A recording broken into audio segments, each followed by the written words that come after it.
Hi, I'm Liron Cohen. And I'm Mimi Torchin. And you're listening to Lady Parts TV, the podcast. Whee!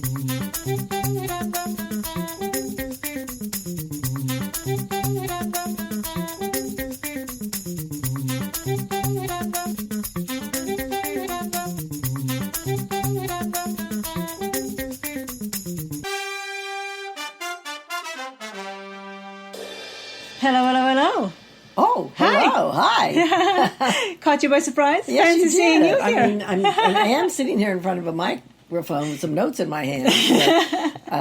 You did catch me by surprise. It's a shame it's just taped and not recorded on video because we are all made up and stuff. Yes, we are. We just did a lesbian movie club. Yes, we did. And you either have seen it or you will see it later because I'm not sure where I'll post it. But I'll surprise you. Keep an eye open for it. I'll surprise you like it just surprised me. Because it's a really good movie. It is.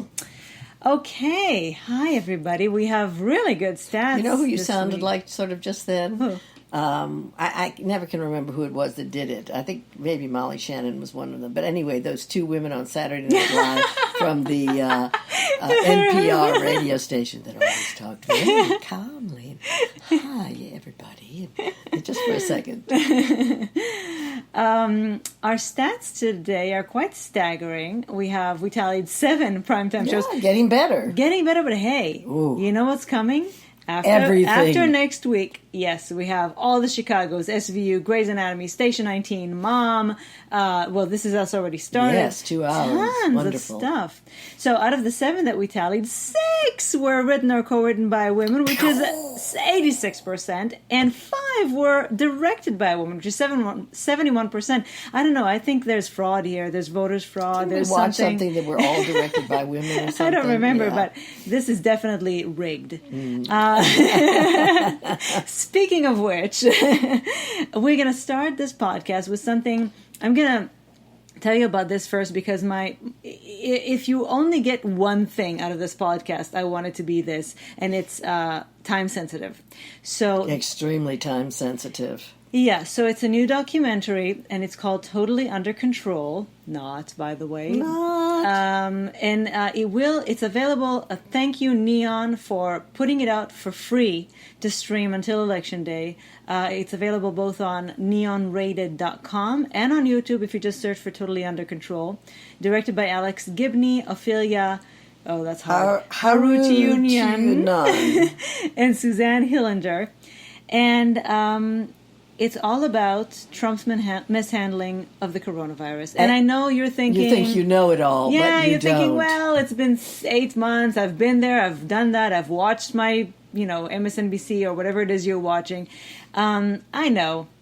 You don't, sadly. This is so much more than that. And it's people who have broken their NDAs to speak out, information that they got that was not available beforehand. I thought I knew, but there were things I did not know. I did not know. What idiocy, what malfeasance. And maybe you're thinking, well, what's the point in knowing? I think it's important that we know. This is a historical event. And it will be talked about listen, we're still talking about the Spanish flu. We're still talking about all those Yes, but we're only talking about the Spanish flu because of the coronavirus. Well, but you all knew. Did you not know about it beforehand? Yes, I did. Of course. It was I didn't know the magnitude of it. It was a huge historical event. And this, combined with political negligence, is basically homicide. So yes, it is. I think it's crimes against humanity, among other things that he's done that should be taking notice. Right. So really, it's free right now. Watch it. Share it with others. If you know of people who are actually still undecided about this election, I find it hard to believe, but who knows? Send them this and beg them to watch it because this is their lives. It is just laid out there, bare. This was not just a mishandling. This was intentional. Yes, it was malfeasance. Yeah. It was. It wasn't I was caught off guard. It was malice aforethought. It was, how can it benefit me? Every decision along the way, how can it benefit me? It was all about for Trump being reelected, as is everything he does. And the Republicans around him who as always, were enablers, complete and total. Yes, at the expense of people's lives. They're all complicit. Yes. So please, please, please watch it and make sure people you know watch it. Again, it's called Totally Under Control, and it is available on YouTube and on neonrated.com. Yeah, it should be called Totally Uncontrol Not. Now we have two movies to tell you about that we were going to tell you about last week because they actually already came out, but we didn't have time last week because there was too much to talk about. So we're going to tell you about them now, starting with Radium Girls, which recently opened October 23rd in theaters and virtual cinemas. So you'll have to look for them, but they're out there to stream on various platforms. It was the directorial debut of Lydia Dean Pilcher and Ginny Moeller, and it was written by Ginny Moeller and Brittany Shaw. And Lydia Dean Pilcher has produced many really wonderful films, many of them feminist, including Iron Jawed Angels. That if you haven't seen, you must. You must. It is a brilliant and disturbing film about suffragettes. It's executive produced by Lily Tomlin and Jane Wagner. And it is starring Joey King, who you'll not only remember from the act, but you just can't look at that face without thinking of the act if you've seen it. I cannot ever think of her as anybody. Well, she'll have to play quite a few roles before we manage to... And she was wonderful. Absolutely wonderful. And she has a very, very distinct face, so it just immediately evokes that. And Abby Quinn... who was in Black Mirror, and Vianne Cox, who you know from many, many things. And they play sisters. It's based on events from the 1920s, where these two sisters and others of theirs... Well, I don't know if the two sisters are an actual story or a made-up story, but the story that they are in is... Yeah. It's about always women who worked in these radium watch dial factories. And what they would do is they would do the numbers around the dials, and in order to, the more, they got paid a penny a dial, and the faster you did them, the more money you made. And so in order to get them just right, they would lick the brushes, dip it in the radium, and do the dials, and repeatedly lick the brushes. And of course, this led to terrible illnesses, radiation poisoning, really, and a tragedy, a scandal about workplace health, and how it was covered up, and the fight to get compensation and to get these things changed, which is true. One of the things that you'll find out that I'm just going to say now because it's so outrageous, they had a doctor, the factory that this is based on, and he wasn't even a real doctor.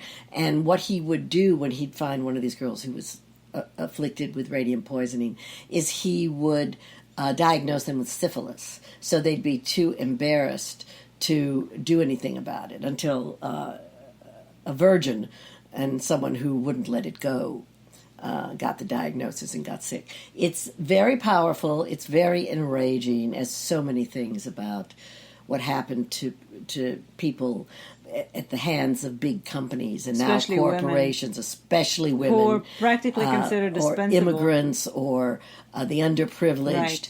Right. They were treated like dirt. Dispensable. Yes. Yeah, they were just objects.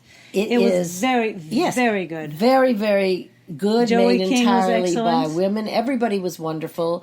Made entirely by women, except for the cinematographer, I believe, which is always this. Why couldn't they get a female DP? I don't know why. Yeah. But otherwise, turns out I think they can. Yeah. But otherwise, every single big position was filled by a woman. Yes. So and I'm not exactly sure, but at the end they did tell you until when they were still making these radium dials. As always, it will blow your mind. And it was, I think, the 50s or the 60s. I mean, it was something totally insane. You know, whenever we watch these things about social injustice, at the end when they, after the they do the catch-up of what happened in history. It's always shocking after you watch the story to see how long it took or how much of it is still unchanged, or it's just unbelievable. And the wheels of justice, especially where these people that we're talking about are concerned, move Lydia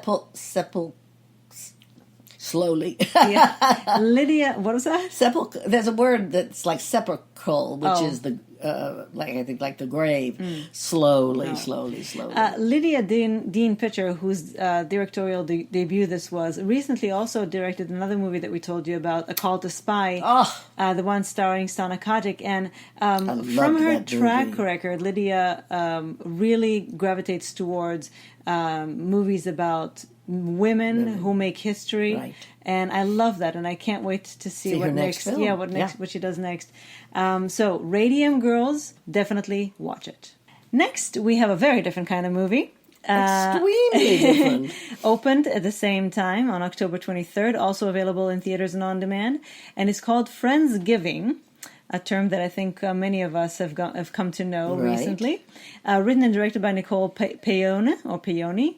And starring a fantastic cast of Malin Ackerman, I love her. Kat Dennings, Aisha Taylor, Jane Seymour, and in fabulous cameo appearances, Wanda Sykes, Margaret Cho, and Fortune Feimster. And, you know, I came to this movie very skeptical. We're not big comedy fans. No, and we're not big Thanksgiving comedy movie fans that are of a genre, you know. But we really came to it because of the cast. And the plot is very thin. It's basically, again, it's the genre of Thanksgiving. It's people coming together for Thanksgiving dinner. You know, usually something has to go terribly wrong because whenever families get together, things go terribly wrong. In this case, from the title you can gather, it's mostly about chosen family. Even though Jane Seymour does play Malin Ackerman's mother, and she shows up and she's a diva. She's so cute. But it's mostly about Malin Ackerman and Kat Dennings, who have been friends for a very long time, and all of a sudden these other people kind of interfere or get in the middle of their friendship. And Kat Dennings plays a lesbian, and so there's a lot about that as well. So there's actually a main lesbian plot and a lot of lesbian talk. Not too much lesbian action, but a little bit. That's all right. But no, just laying it on. Full disclosure. But you know, at the beginning I thought, oh my God, this is going to be so silly. But it actually ended up being quite funny. It was. In a sweet way. Yes, it was charming. Wait for the credits because they have a lot of bloopers, which to us revealed, even though I didn't read it anywhere, but I'm pretty sure most of it was improv. Yes, I think that there was a lot of improvisation that took place in this film. And which is even more impressive. The bloopers are divine. Yeah. Anyway, stay to the bitter end of the credits because I think quite funny. Pretty impressive that so much of it was improv. So, it seems so, yes. Malin Ackerman is so delightful, isn't she? I love her in everything. Yeah, I do too. And Kat Dennings is so funny. even loved Trophy Wife because of her. Yes. Her and Jackie. Don't forget Jackie. Oh, Jackie. Who I still don't know what her real name is. I never can remember what her real name is. I know, we just call her Jackie. Every time we see her in a movie, we go, oh, look, it's Jackie. and Bradley Whitford was very good. Yeah. Mm-hmm. Anyway, we really, really enjoyed it. It's a fun, kind of feel-good movie. I don't particularly care much for Thanksgiving, but if you do, then even better. Do check it out. Yep. It's called Friendsgiving, and you'll be surprised. Yep, absolutely. And now, first of all, let me say, this is Sarah Cooper's Netflix special, and it's called Everything's Fine. And you know everything ain't fine. I am in love with Sarah Cooper. You and everybody else. She is so fucking brilliant. In case you lived under a rock in the last few months, Sarah Cooper is the #1 Trump imitator, and she does that by lip-syncing him. She started as a TikTok, right? I think so, yeah. And she brings so much subtext to his shit. Oh, my God. I mean... Not that Trump's words have subtext. She adds the subtext. She basically... I don't even know how to describe it. It's comedic genius. It really is comedic genius. And, you know, because Trump not only has no subtext, he has no text. So to bring subtext to Trump's words is beyond genius. And also, I've never seen anybody lip sync quite that brilliantly. Yeah. Even, by the way, even during the special when other people were doing it, nobody got it right except for her. I mean, they did okay. But They did okay, but she always gets it on the second, the millisecond. Yeah, and Leron wrote a little comment here on the notes, which is crazy as a bedbug, but very original and clever. And it is Cucamonga. It is. It's completely crazy town. It's directed by Natasha Lyonne, Yes. which is lovely. And it has great guest stars like Helen Mirren, who is so funny in her It's my favorite. bit. My favorite thing. We just literally sat and screamed through her whole bit, and you will love it when you see it because it's something you know. Yes. Winona Ryder, Maya Rudolph, who does quite a bit, and she's just divine. Jane Lynch, Danielle Brooks, and many other people. Many others are guest stars, and the premise is.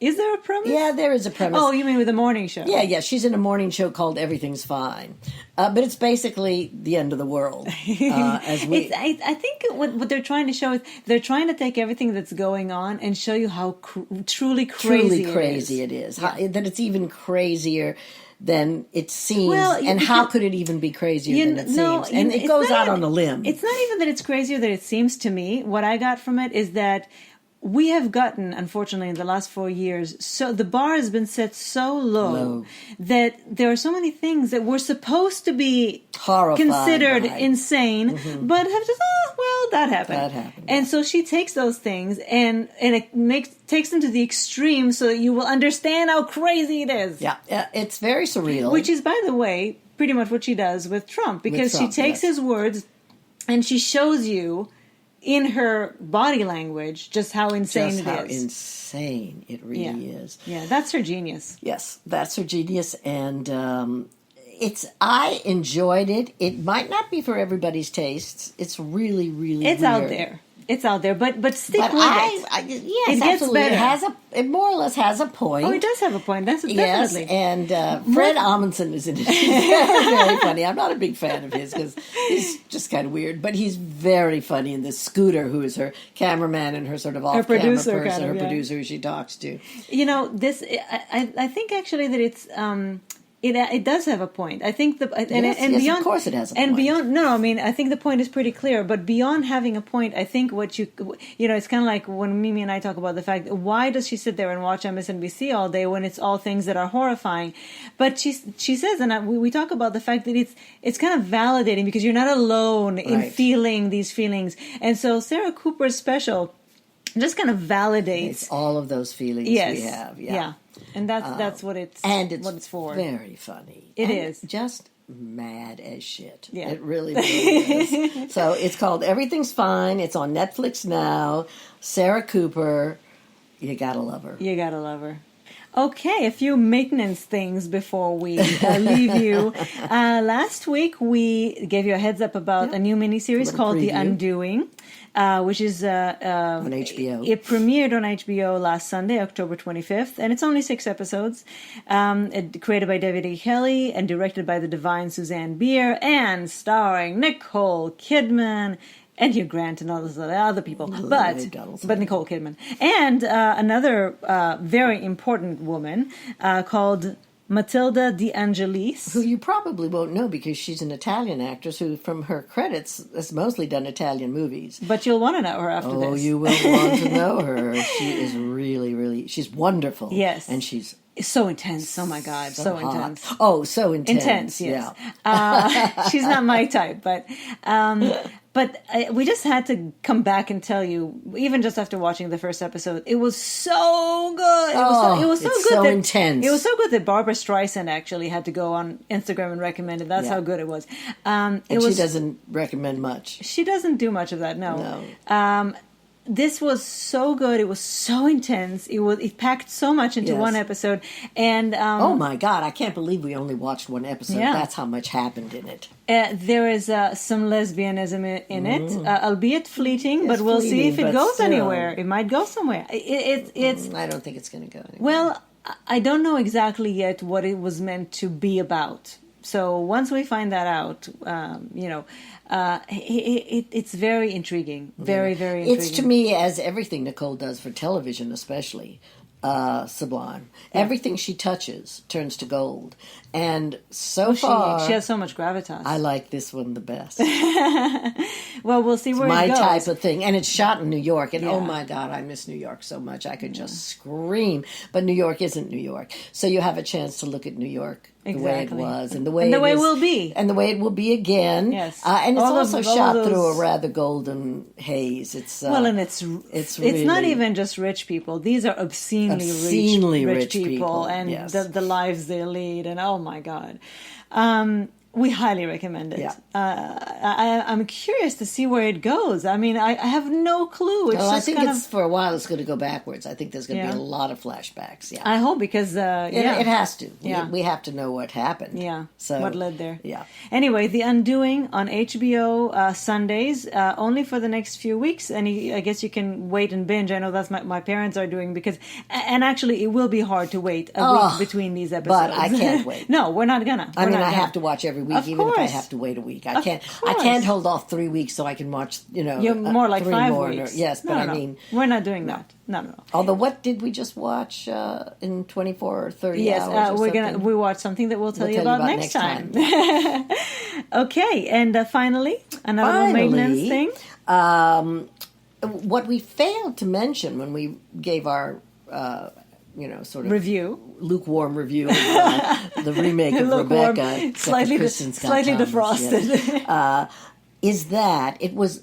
We did say, I'm pretty sure, that it was gorgeous to look at, and one of the reasons I think it was gorgeous to look at is because it finally had a female cinematographer, Laurie Rose. I think we're going to be seeing much, much more of her name. Yeah. Because the cinematography was one of the spectacular, really good things. One of the main reasons to watch it. Yes, exactly. It was something that was probably better than the old one, because the old one was black and white and it wasn't that noirish. And even though it was Hitchcock, and Hitchcock is always fabulous to look at. Anyway, there were limitations of technology. Exactly. What can you do? This is gorgeous. Everything looks amazing. So we just felt that we should rectify that omission. Laurie Rose, Rebecca cinematographer, and applause. Yes. Okay, now Tuesday's the election. As you know, if you haven't voted yet, please vote, and please vote for Joe Biden. I'm not mincing words anymore. We're not going to do any of this. Just vote. Just exercise your, No, if you're going to vote for Trump, stay home. Yeah. So please vote for Biden. Get everybody to vote. Don't sit this one out. No. You can't Every afford single solitary vote counts, because we're not sure how many of the votes are going to count. Exactly. And last time, very few votes made the difference. So please vote. And now, depending on how the election goes, and depending on what happens this coming week, we'll either see you again or we won't. So we are skipping next week's podcast. Again, depending on what happens, we might do an Instagram live, or we might, bury ourselves alive or something. But we are planning on coming back the following week with a double podcast episode, because this is now going to be November. Oh my God. It's, even if it's not officially award season, because this time all the awards are being pushed further into 2021. Many releases are still happening in November and December, and we have tons to watch and tons to report back. All our shows are coming back. All of our shows are coming back, but in terms of, we have a lot of movies that are waiting for us to review for you. So and by the way, This Is Us, which we're not going to tell you much about now, which was a 2-hour special, dealt very heavily with the pandemic. They did it very well. A very good and job, they didn't really deal with it as much as they incorporated it into their daily life. Which I think they did very well. I'm eager to see, listen, Grey's Anatomy is going to have to deal with it. Yeah. That's going to be interesting. I'm eager to see all of my shows. Me too. I miss them. But we have tons to tell you about, because we've already started watching the things that we'll review for you. So we'll be back, I believe it will be November 14th. Anyway, the Saturday after next Saturday, with lots to tell you about. So here's saying a prayer for all of us to celebrate and be happy and merry with this week's election. Yes, we're probably not going to know. Well, this week, hopefully we will. It might take a few days, but hopefully we will. And we're sending you all big hugs. Stay safe, please. Stay healthy, and be in touch. Stay sane. LadyPartsTV@gmail.com. Yeah, stay sane as much as you can.